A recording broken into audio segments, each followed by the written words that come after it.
Muito boa tarde para você, no ar o Boletim Legislativo, que hoje vai falar sobre os falsos sustentáveis. Exatamente isso, produtos com embalagens que fazem o consumidor acreditar que o processo de produção provoca menos impacto ao meio ambiente. E por falar nisso, foi aprovado pela Câmara um projeto de lei que amplia a atuação do Conselho Municipal de Meio Ambiente de São José. Ainda nesse tema, especialistas dão dicas de como fazer a compostagem e dar um destino ao lixo doméstico. Então, fica com a gente. E a gente começa o boletim com o balanço da sessão plenária que aconteceu nesta terça-feira. Durante a 72ª sessão do ano, os parlamentares aprovaram 21 documentos entre requerimentos, moções e atas. Uma das moções aprovadas repudia a Sabesp pela qualidade do serviço prestado no abastecimento de água, devido aos problemas relatados em diversas regiões da cidade. Outra manifesta apoio ao projeto de lei que dispõe sobre a tributação de offshores e fundos de investimentos exclusivos e também prevê a implantação do abono natalino do benefício de prestação continuada. Na tribuna, os parlamentares comentaram assuntos como obras de recapeamento asfáltico, falta de ônibus no Capão Grosso, verba para novas habitações pelo programa Minha Casa Minha Vida e a licitação para aluguel de ônibus elétricos.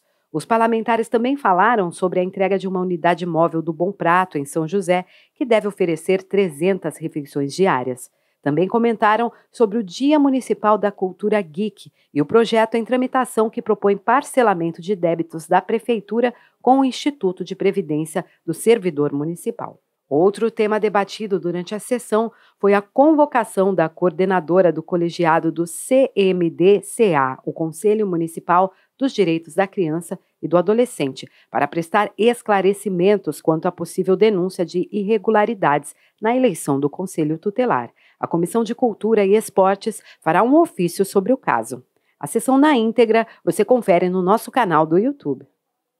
E olha, com o objetivo de trocar experiências e informações sobre inclusão no ambiente escolar, um projeto de lei do vereador Fernando Petit, aprovado pela Câmara, estabeleceu as rodas de conversas integradas. A proposta é oferecer apoio tanto para estudantes com deficiência como para as famílias. O TEA, transtorno do espectro autista, é uma condição que se manifesta em aspectos comportamentais em diferentes graus. No entanto, no início da vida, boa parte dos autistas tem uma necessidade em comum, a inclusão escolar. Esse foi um problema enfrentado pela Graciele, mãe de uma criança autista. A importância é unir as mães atípicas, né? Tentar formar um grupo de mães que se tornem amigas, indo além das rodas de conversa, porque nessas rodas a gente consegue expor os nossos sentimentos, livre de qualquer julgamento, com uma compreensão muito maior do que as pessoas que não vivem a maternidade atípica. Para acolher mães como a Graciele e estimular a inclusão escolar, a Câmara aprovou um projeto de lei de autoria do vereador Fernando Petit, que cria rodas de conversa nas escolas municipais. Uma iniciativa pautada no diálogo entre familiares de crianças autistas e com outras deficiências. Fundamental. Quando a gente fala de educação inclusiva, primeiro momento você tem que ouvir os pais para saber como você vai educar essa criança que chegou até a escola pública, na rede pública de ensino. Então, quando você fala de rodas de conversa, é justamente para você saber qual que é, né, a característica daquele aluno para que você possa construir toda uma questão educativa. O projeto de lei estabelece que sejam instituídas 2 rodas de conversas integradas, uma só com os pais dos estudantes com deficiência e outra com eles junto aos filhos. Define ainda que também poderão participar dos encontros professores, funcionários das escolas, membros do conselho escolar ou outros profissionais que agreguem valor ao assunto debatido. As rodas de conversa tratam temas relativos à maternidade atípica, um conceito que abrange mães de pessoas com deficiência. Em cada encontro, os familiares podem trocar experiências entre si, com os professores e também com a coordenação escolar, para criar uma rede de apoio sólida. Segundo a justificativa, o principal objetivo do projeto é diminuir a distância entre as teorias dos processos pedagógicos e a prática no cotidiano das escolas. A psicóloga Artenira Silva foi mediadora de uma roda de conversa na Câmara. Na ocasião, ela abordou a culpa e a sobrecarga da mulher que se desdobra para concluir tarefas domésticas e cuidar de um filho com deficiência. Para ela, o conhecimento é a chave para o equilíbrio. Quando uma mulher tem um filho com uma necessidade especial, ela tem tudo que uma mãe, né, com filhos que não possuem essa necessidade, duplicado, triplificado. Né? Ela tem a culpa aumentada, ela tem uma sobrecarga aumentada, ela tem uma cobrança social para que ela deixe de viver e se dedique exclusivamente a esse filho e essa filha. E comumente o que é que ela faz? Ela acaba retirando a independência possível para esse filho e para essa filha. Ela acaba sobrecarregando a si e impedindo que essa criança ou esse adolescente se desenvolva de uma forma mais autônoma. Então ela precisa da informação e do conhecimento científico para entender que não fazer tudo ou existir nessa relação acaba sendo de melhor interesse para o próprio filho ou filha com necessidades especiais. Falar sobre a culpa ajudou a Joyce Rodrigues, que tem um filho autista. Quando ele nasceu, ela passou a se dedicar integralmente a ele, deixando de lado atividades e hobbies. Depois da roda de conversa, ela pretende mudar alguns hábitos. Sim, eu saio daqui transformada com o conhecimento que eu adquiri aqui. Minha vida vai mudar um pouco, porque agora eu vou pensar um pouco mais em mim, né? Eu vou ter que saber distinguir o tempo. O tempo para as crianças vai ser um tempo para eles e aprender a falar o não. É isso que eu aprendi aqui hoje. Como a Joyce, o vereador espera que as rodas de conversa potencializem o acolhimento aos familiares para que tanto as crianças quanto a rede de apoio delas tenham qualidade de vida. Primeiramente, quando você faz o evento, você aproxima os pais, você ouve os pais, que desde o início da Frente Parlamentar em Defesa da Pessoa com Autismo, você ouve os pais falando que parece que é uma luta solitária. E quando você abre um espaço para que eles possam falar dos seus problemas, falar das suas ideias, do que está faltando, você acaba construindo algo que possa ser útil para a administração pública, né? Criação de políticas públicas e também de algumas ações da Prefeitura Municipal. E a gente muda de assunto, porque agora é hora de saber quais são as vagas de emprego disponíveis no PAT. O PAT, Posto de Atendimento ao Trabalhador de São José dos Campos, tem oportunidades de emprego para açougueiro, ajudante de obras, analista fiscal, atendente de restaurante, auxiliar de comércio, auxiliar de confeitaria, auxiliar de cozinha, auxiliar de manutenção predial, auxiliar de marceneiro, auxiliar de mecânico de automóveis, auxiliar mecânico de refrigeração, auxiliar trainee técnico IRLA, consultor de vendas, corretor de imóveis, costureira de máquinas industriais, empregada doméstica, marceneiro, mecânico de motor a diesel, mecânico de refrigeração, mecânico de refrigeradores, motorista carreteiro, motorista entregador, oficial de manutenção, operador de telemarketing, pedreiro, pintor, técnico em eletromecânica, técnico em segurança do trabalho, terapeuta ocupacional e vigilante. Ainda há vagas para pessoa com deficiência nos cargos de auxiliar de estoque, operador de loja, operador de máquina e operador de telemarketing. Para se candidatar é fácil, é só comparecer ao PAT, levando RG, CPF, carteira de trabalho e o cartão cidadão. O PAT fica na Praça Afonso Pena, número 175, no centro. Legal, né? Várias oportunidades para diferentes áreas. Agora, se você é empreendedor, também tem dicas aqui no Boletim. Consultores do Sebrae sempre tiram dúvidas e apontam caminhos para fazer o negócio dar certo.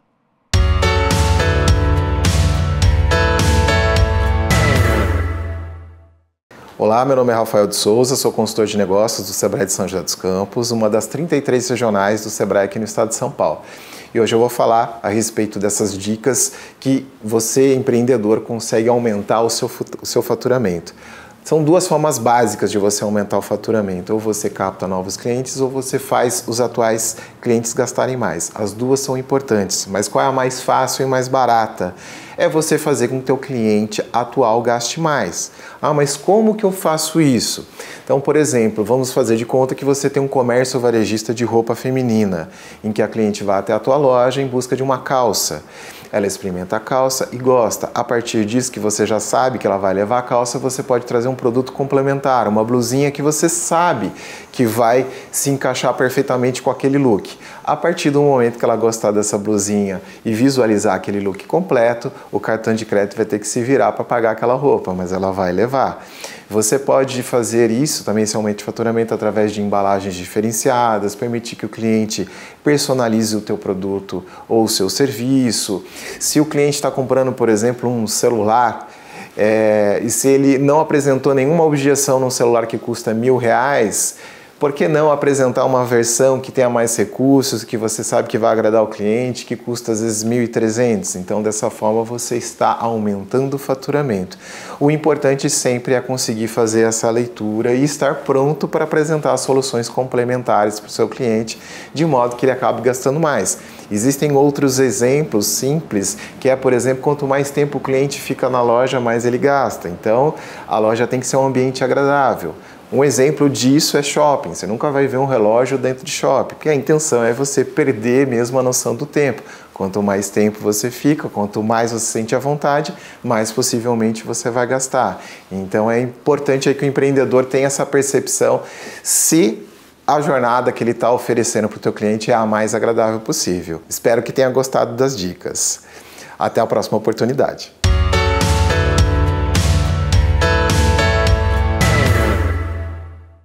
Agora a gente fala sobre a atuação do COMAN, que é o Conselho Municipal de Meio Ambiente. Esse é um órgão deliberativo formado por integrantes do poder público e da sociedade civil. Significa que algumas políticas públicas, antes de serem implementadas, precisam ser aprovadas pelo Conselho, que agora teve sua atuação ampliada. Isso porque um projeto de lei aprovado pela Câmara determinou a fusão do COMAN e do Conselho de Saneamento Básico. A água que chega às torneiras das residências, o sistema de esgoto e a gestão dos resíduos são serviços fundamentais para garantir qualidade de vida à população. Esses itens compõem o pacote do saneamento básico e se relacionam diretamente com o meio ambiente. Por isso, precisam ser pensados em conjunto. Ela aborda a sociedade inteira, tanto é que se diz meio ambiente. Mas o correto seria ambiente inteiro, né? Porque é tudo que nós vimos. É o ar, é a água, é o resíduo, são as florestas, né? Os animais, né? A biodiversidade. Por conta dessa relação entre as duas áreas, a atuação do Conselho Municipal de Meio Ambiente de São José dos Campos, que é formado por representantes do poder público e da sociedade civil, foi ampliada. Um projeto de lei do Executivo, debatido e aprovado pelos vereadores na Câmara, reformula o grupo. A proposta prevê a fusão do antigo Conselho de Saneamento Básico com o Conselho Municipal de Meio Ambiente. O Conselho é muito atuante, né, nas questões ambientais na nossa cidade e por essa fiscalização do COMAN, que é um órgão, né, um conselho muito efetivo, várias mudanças aconteceram na cidade. A partir da nova legislação, a função e competências do Conselho foram atualizadas. Agora, o grupo tem, por exemplo, maior atuação nos projetos relacionados aos serviços de saneamento. A proposta foi discutida durante 1 ano e meio em reuniões, que contaram com a participação da sociedade civil e poder público. Trazer a pauta de saneamento para o COMAN, diferente do ex-Conselho de Saneamento, ele tem os dois fundos, Fundo Municipal de Meio Ambiente e Fundo Municipal de Serviço Ecossistêmico. Então, a pauta saneamento pode ser trabalhada, inclusive, em termos de projetos e programas financiados pelo COMAN. Então, esse é um grande ganho também, que pode ser tratado essa fusão. O COMAN é um órgão deliberativo, ou seja, antes de serem implementadas, algumas políticas públicas passam pela análise dos integrantes do Conselho. A legislação aprovada assegura a participação no Conselho de titulares dos serviços públicos de saneamento básico, da população que utiliza os serviços, das entidades técnicas e defesa do consumidor relacionadas ao setor de saneamento. Continuamos com a mesma dinâmica. A cada 2 anos temos as eleições, né, que é lançado um edital. Aí as instituições da sociedade civil, né, Sociedade de Amigos de Bairro, as instituições educacionais, né, todas elas são contempladas. Como Conselho de Saneamento, nós tínhamos várias pessoas que participavam dos dois, né, então não temos tanta dificuldade nisso. Muito pelo contrário, vai somar esforços e ter uma linha direta até para nós não confrontarmos, mas acompanharmos também o nosso contrato de abastecimento, que é de uma questão privada. Para a Câmara Municipal, a mudança deve permitir maior participação da sociedade nas discussões de políticas públicas. Uma delas, a criação da fazenda fotovoltaica, que vai gerar energia limpa para a nossa cidade, abastecendo os próprios prédios públicos do município, e também a mudança de várias frotas. Nós tivemos a GCM com a frota totalmente elétrica, uma frota que não emite nenhum tipo de poluente, uma energia totalmente limpa, ecológica, e isso também veio por conta das questões, das indicações feitas pelo Conselho Municipal do Ambiente. A gente segue falando sobre meio ambiente agora com um alerta. É que alguns produtos passam uma falsa impressão de serem sustentáveis. Muitas vezes, o consumidor paga mais caro por acreditar que o processo de produção provoca menos impactos ambientais. As discussões sobre as pautas ambientais têm aumentado a procura por produtos sustentáveis, especialmente os biodegradáveis, por eles se decomporem em menor tempo na natureza. Dados apontam que atualmente o cuidado com o meio ambiente na escolha dos produtos é uma preocupação de 7 a cada 10 consumidores. E somente no último ano, o Brasil registrou um salto de 40% no consumo de marcas com esses rótulos. A dona Maria Cleide é um exemplo. Na hora de escolher a mercadoria, ela sempre leva o tema em consideração. A nossa natureza está cada dia mais se acabando, né? Os resultados aí a gente está vendo, né? Catástrofes e mais. Então, eu procuro sempre estar mais com a natureza, né? Então, é muito importante.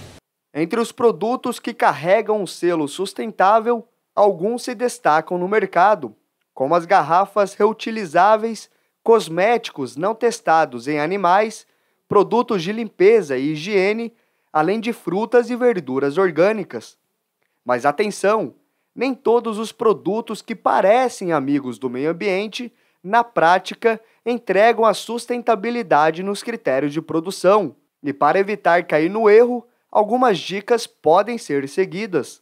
Existe um Conselho Nacional de Autorregulamentação da Publicidade, que é o CONAR, e nesse CONAR existe um código que oferece algumas diretrizes para que esse produto ele apresente-se ao consumidor como ecologicamente correto, que seria a veracidade das informações que constam no rótulo, na publicidade que é feita, veiculada ao consumidor, a pertinência dessas informações, exatidão dessas informações e também a questão da relevância dessas informações. Então tudo isso tem que estar ali ou na propaganda que é veiculada ao consumidor ou no próprio rótulo desses produtos. Se a empresa não apresenta ao consumidor dados e provas científicas para comprovar que o produto realmente é fabricado sem causar danos ao meio ambiente, ela está cometendo a prática de falsa rotulagem sustentável. E essa prática tem um nome: greenwashing. Segundo o IDEC, Instituto de Defesa do Consumidor, 400 produtos já entraram na lista de falsos sustentáveis.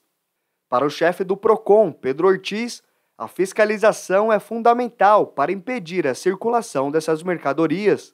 O Código de Defesa do Consumidor classifica esse comportamento da empresa como uma propaganda, uma publicidade enganosa, o que é vedado pelo CDC. O PROCON, inclusive, pode multar uma empresa que coloca uma publicidade enganosa. E as multas são altas e pode até retirar produtos que estão cometendo esse greenwashing, que a gente fala, dos supermercados e das lojas. Além de ser crime no Brasil, o greenwashing leva pessoas a contribuírem com a degradação ambiental, enquanto acham que estão fazendo exatamente o contrário. Além disso, elas pagam mais caro por algo que não estão levando, já que os produtos considerados sustentáveis custam em média 125% a mais do que os convencionais. Por isso, a atenção ao rótulo para garantir a escolha correta é fundamental.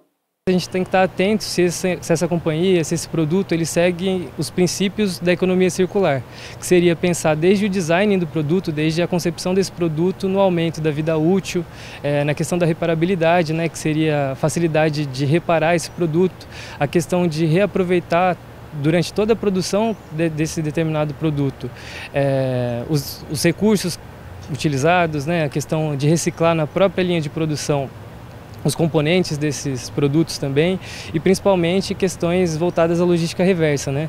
Se as companhias elas tenham cuidado no pós-consumo, após passar pelo consumidor, se é ou não reintegrado à cadeia de produção. Caso seja identificada uma irregularidade na produção das mercadorias sustentáveis, denúncias podem ser realizadas aos órgãos de proteção ao consumidor, uma forma de exercer a cidadania e preservar o meio ambiente. Esse comportamento e outros comportamentos só vão deixar de existir se as pessoas fiscalizarem, ajudarem o PROCON, né? Porque o PROCON ele não tem braço para estar em todos os locais. Então é importante que as pessoas nos ajudem, vindo até o PROCON ou denunciando nos sites mesmo, existem vários sites, ajudando o PROCON a identificar quem comete esse tipo de conduta vedada pelo Código de Defesa do Consumidor. Legal, né? É sempre bom ler o rótulo com calma para não se deixar levar pela aparência. E quando o assunto é cuidado com o meio ambiente, os desafios são enormes. Um deles é a gestão dos resíduos. Em casa a gente gera muito lixo, né? Mas é possível minimizar os impactos com a compostagem. Se você não sabe o que é, a repórter Marina Lima está com um especialista no assunto e vai trazer dicas para a gente. Não é isso, Marina? Boa tarde. Olá para todos do estúdio e para você acompanhando aqui o Boletim Legislativo. Por acaso na sua geladeira tem aquele feijão que está quase criando um cabelo ou aquela banana que já está passada até mesmo para fazer um bolo? Calma que não precisa jogar fora. É por isso que eu estou aqui conversando hoje com a Johanna. Ela vai falar sobre compostagem, né, Johanna? Primeiro explica para a gente o que é isso. Bom, a compostagem ela consiste basicamente em matéria orgânica e matéria seca, né? Que a gente chama que é uma combinação desses dois fatores. A matéria orgânica é tudo que é geralmente molhado, digamos assim, falando de maneira mais prática, né? Então, o alimento que sobrou, que nem você falou, né, algo que estragou na geladeira, ou também uma sobra mesmo, ali um corte de alguma casca de algum legume, uma verdura que sobrou e infelizmente você não conseguiu consumir. Então, é a matéria orgânica. A matéria seca é já a serragem que a gente pode utilizar, ou se você tem, né, uma grama ali na sua casa que você faz uma poda, pode ser utilizada também.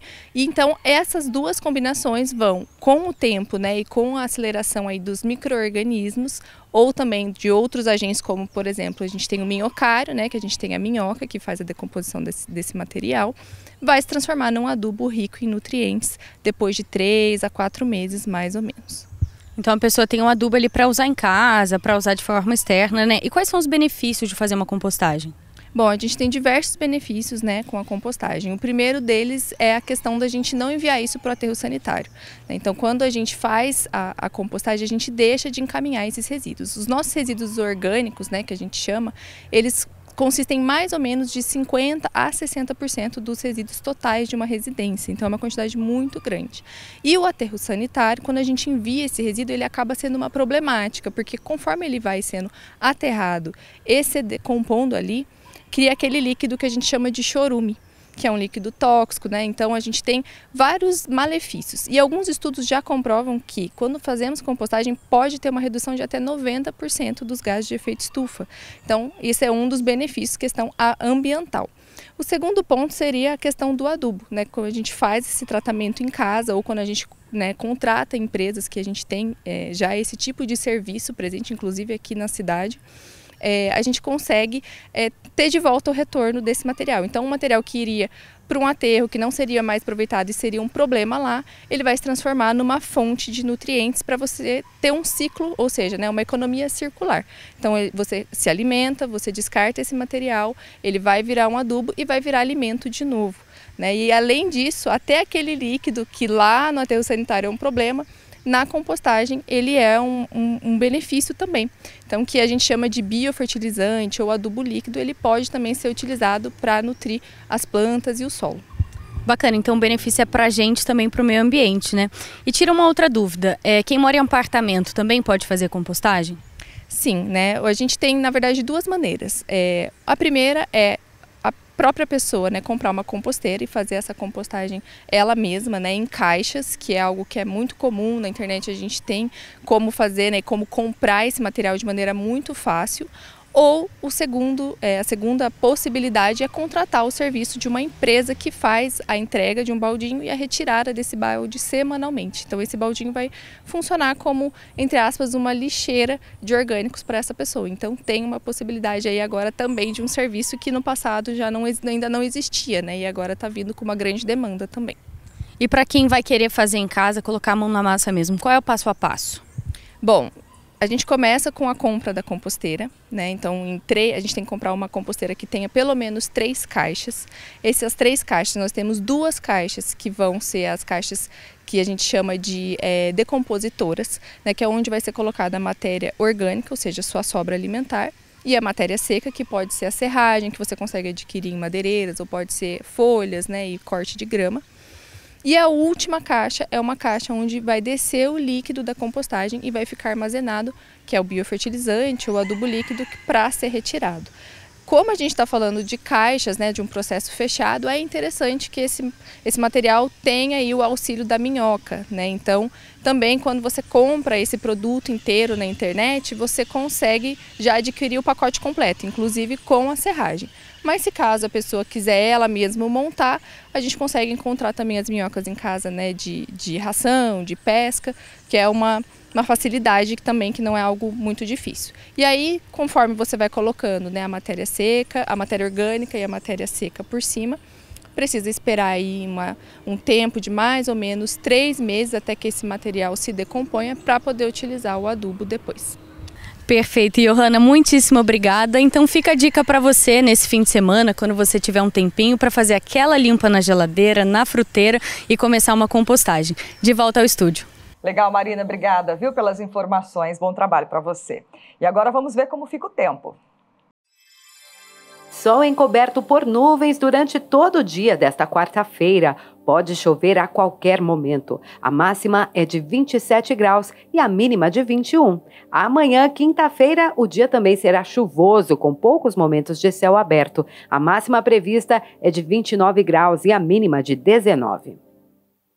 É isso, pessoal. Chegamos ao fim de mais um Boletim Legislativo. Espero que você tenha aproveitado as informações. Uma ótima quarta-feira e até amanhã.